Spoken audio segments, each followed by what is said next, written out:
Assalamualaikum warahmatullahi wabarakatuh. Perkenalkan, nama saya Ajeng Ahmad Novita Dewi dari Prodi Kesehatan Masyarakat, Stikes dan Nusada Bandung, peminatan S1 Kesehatan Lingkungan dan Keselamatan Kerja. Di sini saya akan mempresentasikan tentang pengolahan sampah rumah tangga. Sampah adalah sisa suatu usaha atau kegiatan manusia yang berwujud padat, baik berupa zat organik maupun anorganik, yang bersifat dapat terurai maupun tidak terurai, dan dianggap sudah tidak berguna lagi sehingga dibuang ke lingkungan. Sampah dalam ilmu kesehatan lingkungan sebenarnya hanya sebagian dari benda atau hal-hal yang dipandang tidak digunakan, tidak dipakai, tidak disenangi, atau harus dibuang. Sedemikian rupa sehingga tidak mengganggu kelangsungan hidup. Sumber sampah. Sampah rumah tangga terdiri dari A. Sampah basah, yaitu sampah yang terdiri bahan-bahan organik yang mudah membusuk, yang sebagian besar adalah sisa makanan, potongan hewan, sayuran, dan lain-lain. B. Sampah kering, yaitu sampah yang terdiri dari logam seperti besi, kaleng bekas, dan sampah kering yang non-logam, misalnya kertas, kayu, kaca, keramik, batu-batuan, dan sisa kain. C. Sampah lembut, misalnya sampah debu yang berasal dari penyapuan lantai, pengrajin kayu, dan abu dari sisa pembakaran kayu. D. Sampah besar, yaitu sampah yang terdiri dari buangan rumah tangga yang besar-besar seperti meja, kursi, dan lain-lain. Sistem pengolahan sampah. Pengolahan sampah ialah usaha mengatur atau mengelola sampah dari proses pengumpulan, pemisahan, pemindahan, sampai pengolahan dan pembuangan akhir. Pengolahan sampah terdiri dari dua jenis, yaitu pengolahan setempat dan pengolahan terpusat untuk lingkungan atau perkotaan. Tempat pembuangan sementara, menurut Undang-Undang Nomor 18 Tahun 2008, tempat penampungan sementara memiliki pengertian tempat sebelum sampah diangkut ke tempat pendauran ulang.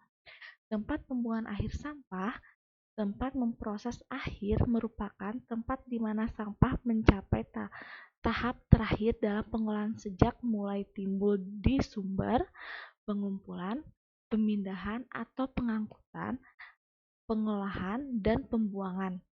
TPA merupakan tempat di mana sampah diisolasi secara aman agar tidak menimbulkan gangguan terhadap lingkungan sekitar. Di lokasi pemrosesan akhir tidak hanya ada proses penimbunan sampah, tetapi juga wajib terdapat 4 aktivitas utama penanganan sampah di lokasi TPA, yaitu 1.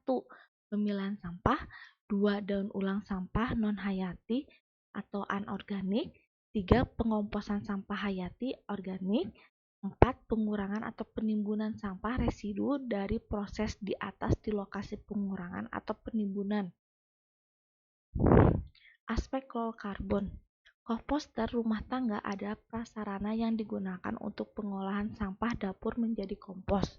Sampah organik dapur adalah sampah organik yang dihasilkan dari dapur, antara lain sisa makanan dari dapur, antara lain sisa makanan dan sisa sayuran. Prinsip kerja pembusukan sampah organik dan dengan bantuan mikroorganisme dari sampah itu tersendiri.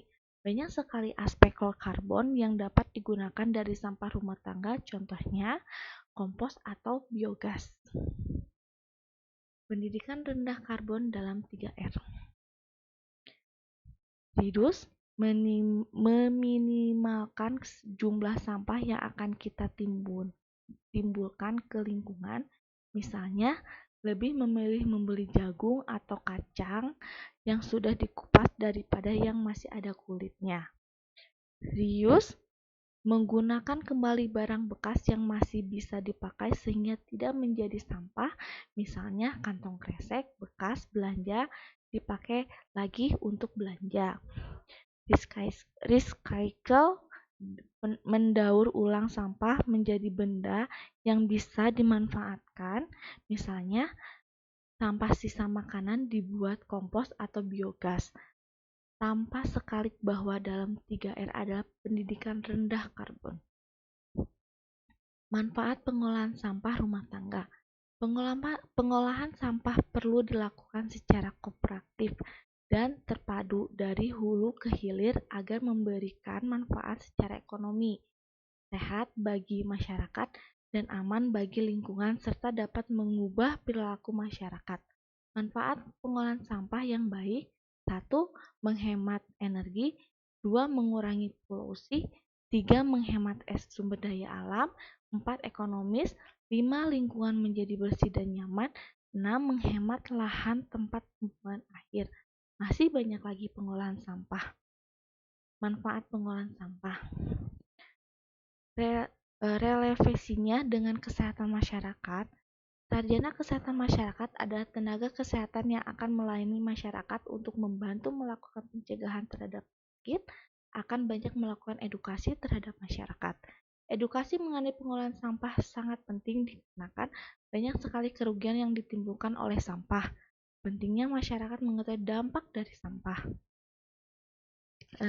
Sekian presentasi dari saya. Terima kasih atas perhatiannya. Wassalamualaikum warahmatullahi wabarakatuh.